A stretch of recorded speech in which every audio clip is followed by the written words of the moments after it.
Do you struggle with anxiety, have trouble sleeping, or just have general feelings of dread? I've been there. I really have. For years, I battled not being able to breathe right. I couldn't take a full breath, and I always felt anxious. I was always worried about something, and I felt like I didn't even know what was bothering me, and I couldn't pinpoint where the anxiety was coming from. Sometimes I didn't even realize that I was anxious or stressed. And so if I couldn't point to where the anxiety was coming from or what combination of things was worrying me, I couldn't fix it. And so I wanted to see how we understand the underlying causes of our anxiety and our stress and see what solutions we can find for it. And I think this is more common than you might think. People tend to hide their true nature and struggles from the rest of the world. It's just human nature. It's not something that's only human. Animals don't want to show their weakness and feel exposed to danger because they think that they'll be vulnerable or attacked because of it. So it's this very base thing that people do to protect themselves. So there's a lot of people out there that are struggling with this same thing that you are. And so just take comfort in that a little bit. Know that this isn't something that you're doing all by yourself, even if it can feel very lonely at times. Stress and anxiety can present themselves in amazing ways. It's not just that I wasn't able to breathe or take a full breath. And I've seen stress and worry lead to migraines for years. I've had sore throats, and sometimes I would get pain in my back that I know was related to stress. And even a few years ago, I had to go to the ER 3 different times over a couple of months because I had this severe pain in my chest and my upper GI tract. And one of the times I went to the ER, I think my top blood pressure number was over 190. It was almost 200. And that's like stroke level pain. And I ended up getting all these tests done. They did an endoscopy where they sent a scope down your throat and looking inside your upper GI tract and your stomach. And at the end of all this, after all these tests, after all this stuff, my doctor, just weeks later, sat me down and said, there's this connection between the gut and the brain. And she kept talking about all this stuff. And I was like, you're saying I'm crazy. And because they were kind of beating around the bush. And so I laughed. And she was like, yeah, you're manifesting this from your mind. And so that was this powerful thing, knowing that my mind and my brain was causing something that led me to go to the emergency room and have blood pressure that was almost 200. And I had to drink liquid lidocaine in the emergency room to get the pain to go away. That's phenomenal. And it was caused by stress. And so once I found that out, I was actually better because suddenly I knew that stress was the cause. And it made me feel better instantly. And one time my wife was so stressed out that her back was hurting. And so we went to the doctor and she ended up getting x-rays on her back. And she was so stressed out that the muscles were pulling her spine out of alignment. And so I guess the point is there's all these ways that stress and anxiety can impact us. It's not just the ones that I listed, but there's a ton more.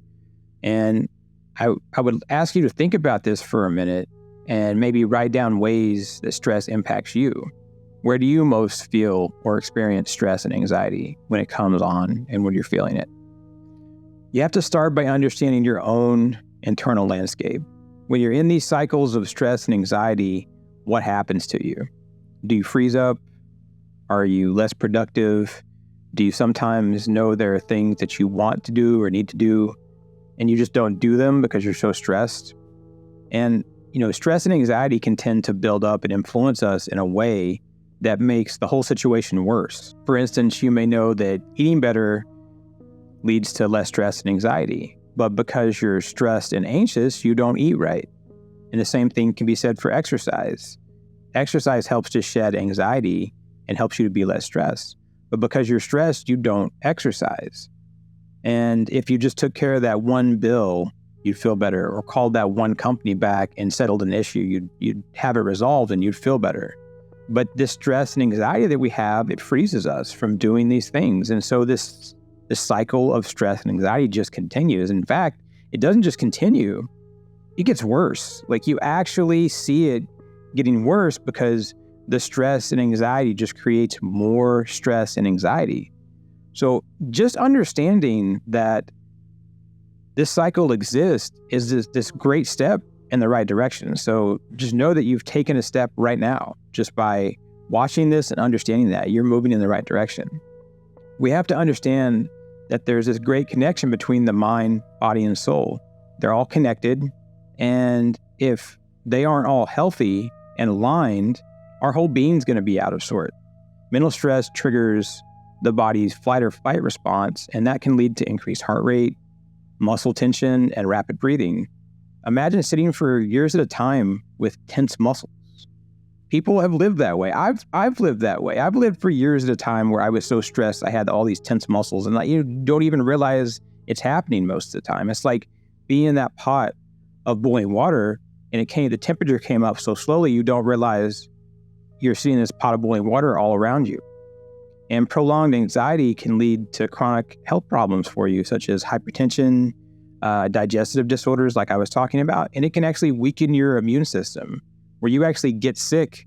You can get cold, you can get the flu, you can get these other diseases that happen because you're stressed, because your immune system is weaker, because you don't feel good, because you're anxious. Science tells us that stress can kill us. So it's this thing that we have to be aware of because it's really destructive.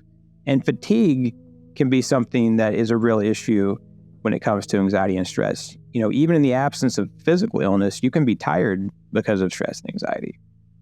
And you might see disrupted sleep patterns, a bad appetite, low energy.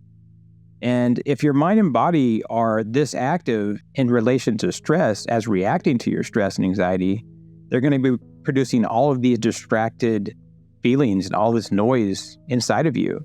And you're not going to be able to hear your soul. And the mind is noisy enough without being inflamed by these full cycles of stress and anxiety. Our mind has a ton going on without the stress, without the anxiety. And so you're going to miss that divine self or universal connection within, whatever you want to call it. You could call it the oneness or the Brahman of Hindu, or you could call it Christ consciousness. That thing inside of you, you're going to miss it if you've got all this noise around you. And that's your intuition, your creativity, your spark we're talking about missing. You need that. You need to be in touch with it. It will help you be calmer and be more at peace. So what can you do right now to make sure that you remind yourself to be aware of all of this, to keep it in mind as you move ahead? Before we move on, I'd ask you to please subscribe by hitting the watermark in the lower right-hand corner of this video. And if you think it might help any friends or family, I'd ask you to share it out to them and see if you might help them out. Let's look at uncovering the roots of anxiety. You might ask, if I don't know what's wrong, how can I fix it? Let's see if we can narrow things down. And before we start this section, I want to add a quick note that you have to be honest with yourself here. That's one of the first steps to spiritual and personal growth. So grab a notebook or take notes on your phone as we go through some of these questions here. Generally, what are the most prominent stressors in your life right now? Maybe they're obvious, maybe they're not. Just go ahead and give it a shot and writing a few of them down. Can you identify specific situations at work or home that consistently trigger your anxiety? And specific to relationships, are there relationships in your life that consistently cause you stress? And how do certain people affect your mood and your anxiety levels? And this could be any relationship in your life. It could be a romantic relationship or a personal relationship. It could be anything.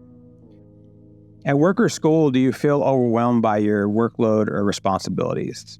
And are there aspects of your work or your school environment or culture that make you anxious? And you have to ask yourself too, maybe, do you hate your job? Do you hate your school? Are there past events or experiences that you find yourself repeatedly thinking about? Things that might still affect you from the past that are still here today on your mind all the time? And how do these past experiences influence your current feelings of anxiety and stress? This is a really big one.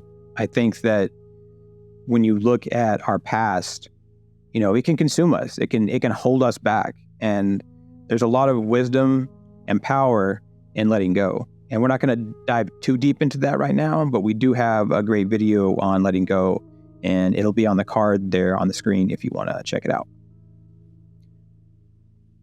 How do your physical health and lifestyle choices impact your anxiety? Are there any health issues that are currently a source of stress for you? So think about how you feel, and maybe there's something that's serious that you have to worry about that just adds to your stress and anxiety. So consider that. What emotions do you experience most frequently when you're feeling anxious? So think about how it feels to actually be stressed, anxious, what comes up. I think that can really lead you to a place where you can really analyze where the stress and anxiety is coming from. And how do you typically cope with stress and anxiety when it comes up? And does the mechanism that you're using work? And does it last for a long time? Is it something that actually helps you keep the stress and anxiety down? And what self-care practices do you have that help you with this? How do you take care of yourself when you're stressed and when you're anxious? Do you have any unmet goals or aspirations that give you stress? Maybe something that you want to do that you're not doing and it's upsetting you. How do your expectations and the pressure to achieve these goals impact how your anxiety and stress levels look? This is another big one. There's the things that we want to do that we may need to do, and maybe not doing them is impacting us. What worries or fears do you have about the future? How do uncertainties or question marks in your life contribute to your state of anxiety? And this is another big one. And I think we talk about living in the present moment a lot in the spiritual community.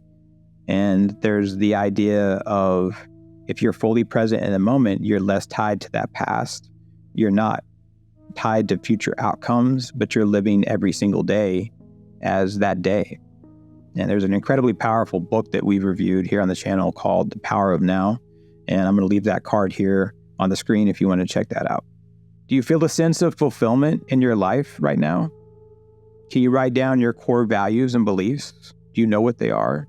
And how does the alignment of these core values and beliefs impact your stress and anxiety levels? Do you know what your higher purpose or your dharma is? This can be something that's really big in helping you be less stressed and anxious. And we're not going to get too deep into that right now, but we do have a great video on living your higher purpose and your dharma, and you can check that out by clicking the card on the screen. And again, before we kind of move on from that, if we know what our higher purpose is, which is probably unique to us in this world, it's not going to be like what anybody else is. If you know what your higher purpose is, if you know your dharma, and you're aligned in living that, suddenly everything starts to make more sense in the world. So I really definitely urge you to check that out. Let's think about the digital part of the equation. Consider how you spend your time on digital devices and how that impacts your stress and anxiety. Do you spend more time than you want to on your phone? Do you spend more time using a specific app or several apps on your phone? Your phone doesn't have to be this bad thing. It's kind of this miracle that we're holding in our hands. It's amazing, right? It's really cool. But how we choose to interact with it and consume information from it is going to have an impact on your alignment of your mind, body, and soul. So how is your relationship with social media? Does it fill you up or take away from you? Even as I was sitting here, at my laptop preparing notes for this video today, I was focused and kind of in the zone, felt really good about the creativity that was going on, and it was flowing. And I still had this urge to grab my phone and pick it up. In fact, I stopped and I did pick it up a couple of times, and I didn't need to pick it up. There was nothing that I needed to see on it. I just did it because it called to me. And so think about how all this digital stuff in your life impacts your stress and anxiety. This can be a really big area that leads people to be stressed and anxious. Look at your anxiety and stress from internal versus external perspectives. What external events contribute to your anxiousness, things beyond you? And then also consider the opposite. Think about the internal thought patterns that you have that keep coming up and stress you out. Both can be really important things that trigger your stress and trigger your anxiety. I just hit you with a lot of questions, and it's a lot to think about. So let's just take a second here, take a step back, slow down your thoughts, relax a little bit, give yourself a smile, and, just realize that you did some work to help yourself out. And now that you're more relaxed, take a deep breath and think about carving out some time where you can just go over your answers to these questions. Allow yourself some space and time to reflect on what's going on in your life and have some grace for yourself. Know that you can start from a place of self-love here. You've probably got some information in these answers that will tell you where you might start making some improvements. And don't try to break out of everything all at once. The Hindus have this beautiful concept of samsara. Samsara is this large cycle of our birth, life, death, and then rebirth. And it keeps going as we evolve spiritually each time we're reborn. And eventually we'll spiritually evolve to a point where we break out of our samsara and we find enlightenment. But there's also these medium and small samsaras in our life. And these cycles of anxiety and stress, they're your samsaras. They're these small samsaras for you. So how can you visualize these samsaras and see how you can break out of each one of them? And you can do that by being aware, being intentional, and you also have to be patient and have some patience and grace for yourself. You can replace your cycles of anxiety and stress with cycles of positivity and well-being. As you look at where to start, think about what's most impactful for you. What works for me may be very different from what works for you, but just pick a thing and decide to break that cycle. And in its place, insert a good habit. Maybe some intentional movement, go for a walk, get some exercise, something simple. You could put in place a new routine for stretching. It could be nutrition related, where you decide to feel better by eating whatever makes you feel the best. Because again, that's going to be something intensely personal, whatever works best for you. And as you do these things, you'll be at the same time removing those cycles of stress and anxiety by replacing them with these positive things in your life, these things that boost your well-being. And suddenly, this is going to allow your soul and your spirit to speak as well. And there's that alignment of your mind, body, and soul. And there are tools out there that might help you. You've already started writing some stuff down and answering those questions we were talking about earlier. Journaling can be this really powerful thing that can lead you to find peace and calm within yourself. There's mindfulness meditation or relaxation routines that can ground and center you here in the current real world. You can find quiet and peace. And if you're stuck on some things from the past, you might consider seeking professional assistance. Talk to somebody. Seek out a supportive community where you can share your experience with others or hear about their experiences. Our community at keyshar.org is full of people creating their own unique spiritual paths, and along the way, we help each other out. There's something powerful about realizing that you don't have to walk this path by yourself. And if that's not for you, reach out to a trusted loved one and see if they can help you out. And regardless of all this, you got this. You can do this. You can create meaningful change in your life and for yourself. Think about how are you going to do it based on what you've seen here. What do you most want to change in your life today? Please hit me up in the comments below and I will absolutely get back to you. Please like this video if you want us to keep making content just like this. And until next time, peace on your journey.